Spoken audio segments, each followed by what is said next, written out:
सजना संवरना है किस काम का, माला जपते हो तुम औरों के नाम का। हाँ मेरा सजना संवरना है किस काम का, माला जपते हो तुम औरों के नाम का। बीवी हूँ तो बीवी की कदर होगी क्या।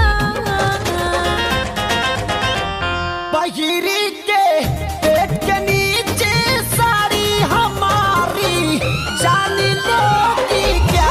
बहिरी के पेट के नीचे साड़ी हमारी जान लोगी क्या।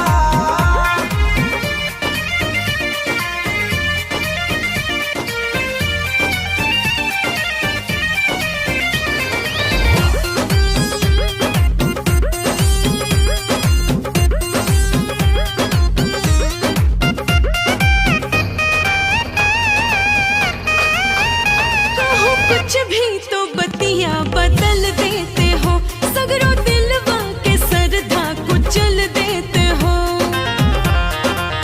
बड़े साले हो तुम लोग। हाँ कहो कुछ भी तो बतिया बदल देते हो, सगरो दिलवा के सरधा कुचल देते हो।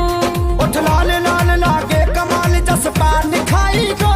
अच्छा ऐसा सुघराई तुम कहाँ से लाई गो। डार्लिंग ऐसा सुघराई तुम कहाँ से लाई गो। और हमसे भी ज्यादा कोई सुंदर होगी क्या। बोलो बहिरी के बहिरी